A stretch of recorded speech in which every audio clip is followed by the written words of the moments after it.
faut qu'on règle définitivement la question de la paix.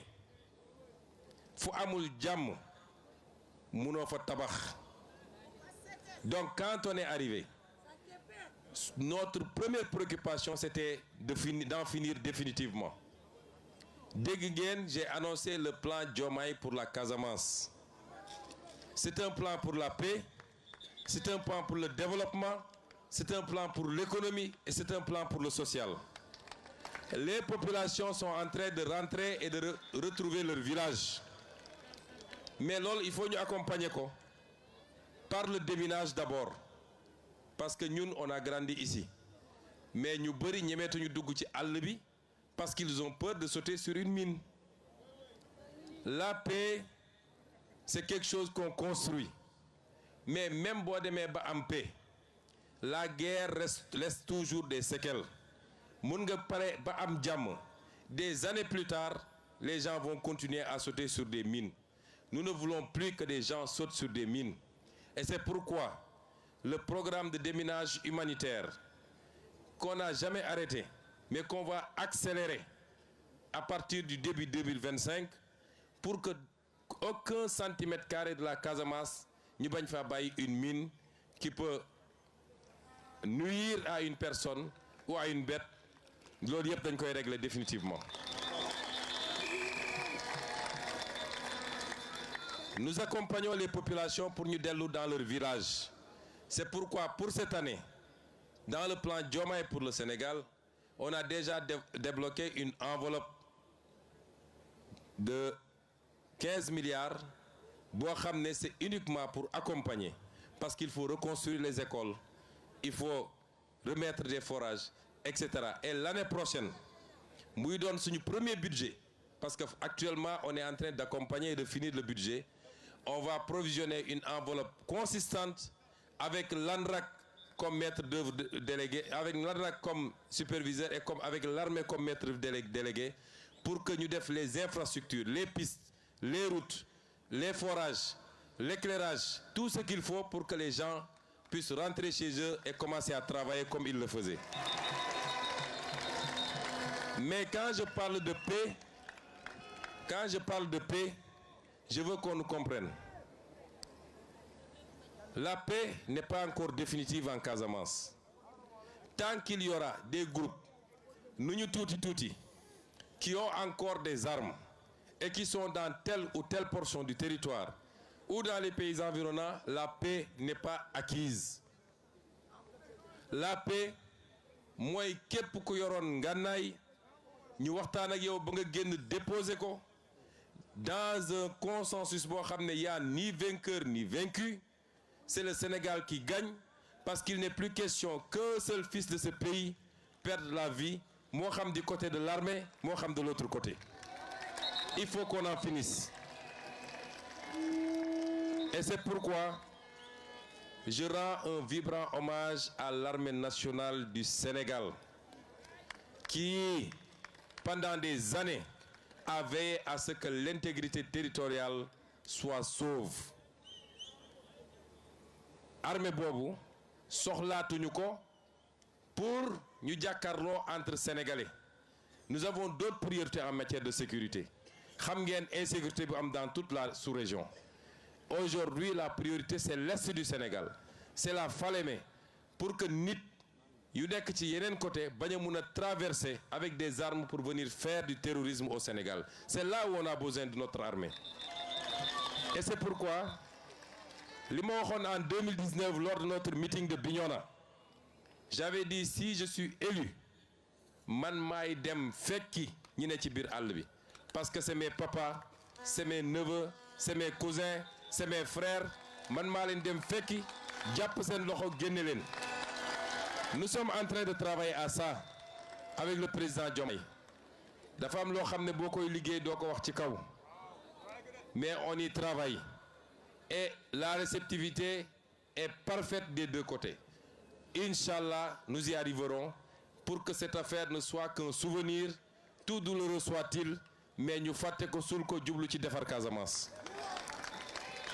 Mais je voudrais mettre en garde également, parce qu'il y a des apprentis politiciens yu jàpp ni ci problème mu Casamance bi la ñu war a defee seen politique je veux les mettre en garde.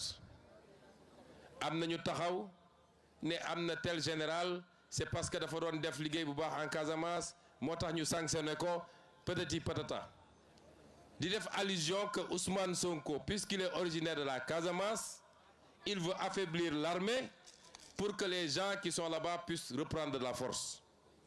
bu dee am nañu fit on a pris toutes les dispositions les questions qui relèvent de la sécurité nationale duñ ko fowee bu dee ñoom am nañu fit nañu génnaat ñu wax lu mel noonu ñu xool ndax ils n'iront pas en prison.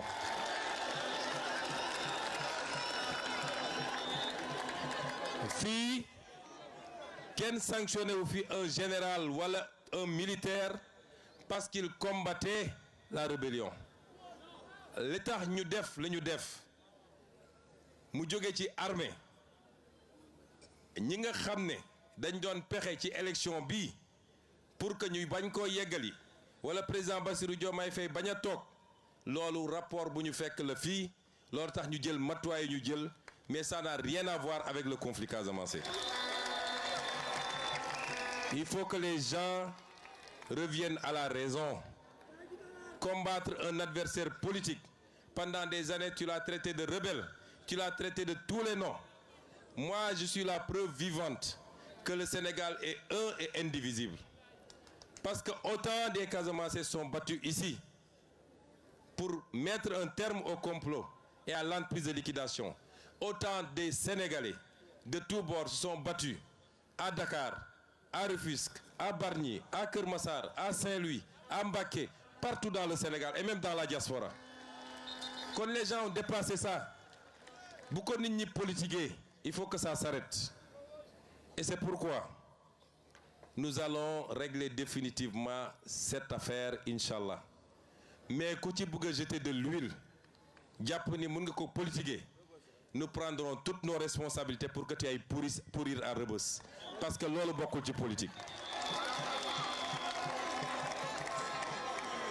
La ca des nag mooy vous savez ce qui nous attend. Ce qui nous attend, c'est les élections législatives. Je vous avais présenté des candidats. Est-ce que Guy Marius Sagna a été un bon député?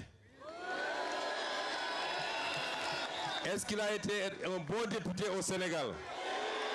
Est-ce qu'il a été un bon député à la CEDEAO? Est-ce que si vous aviez voté à 40% pour lui, est-ce que vous n'allez pas voter à 100% pour lui cette année? Est-ce que Madame Oulimata Sidibé n'a pas été une bonne députée? Est-ce qu'elle ne vous a pas bien représenté? Est-ce que M. Bakary Diédhiou a été un bon député? Est-ce que Alphonse Sambou a été un bon député? Kon, on vous avait présenté des députés, vous avez voté pour eux. Ils ont été à la hauteur. Mandat bi yeggul 2 ans la ñu def. On les a reconduits parce qu'on sait qu'ils vont dignement représenter la région, mais ils vont dignement représenter le Sénégal, au Sénégal et hors du Sénégal. Ñañ ca yokk aussi pour qu'ils viennent compléter. Que ce soit ma jumelle Ousmane wala Awa, ñoom ñëpp, je ne doute pas qu'elles seront d'excellentes députées qui représenteront la région à l'Assemblée nationale. Mais nag, l'enjeu dépasse ça. Quelqu'un l'a dit ici. Dafa am des acteurs politiques yoo xam ne pendant des décennies on leur a confié ce pays. Ils l'ont mis dans un gouffre. Ils ont pillé le pays. Ils ont ruiné le pays. Ils ont préféré les intérêts étrangers aux intérêts sénégalais. Ñooñu bëgguñu seulement ñu ne ils ont perdu l'élection, mais dañu bëgg suñu génnee ci élection bi leur score sera tellement ridicule que beneen élection buy ñëw duñu ñeme ñëw réclamer le suffrage des Sénégalais. Et c'est pourquoi il faut sortir massivement voter. Massivement, c'est important. Nous voulons avoir ici à Ziguinchor, parce que ñeneen ñi dama leen fixé ay 70% parce que damay xool nu mu demee. Mais fii je veux minimum 90 à 95% dans toute la région. nous voulons au moins 90 à 95%. Est-ce que vous me garantissez ça? Kon li mooy enjeu élection bi et suñ ko defee on aura donné au président Diomaye les moyens de gouverner. On m'aura donné, moi en tant que Premier ministre du Sénégal, les moyens de dérouler le programme. En ce moment, tout ce que j'ai lu ici, dans 4 ans et demi, nous aurons des petites élections. Je reviendrai ici et je vous dirai, est-ce qu'il y a des gens qui ont solo ou pas, et vous apprécierez.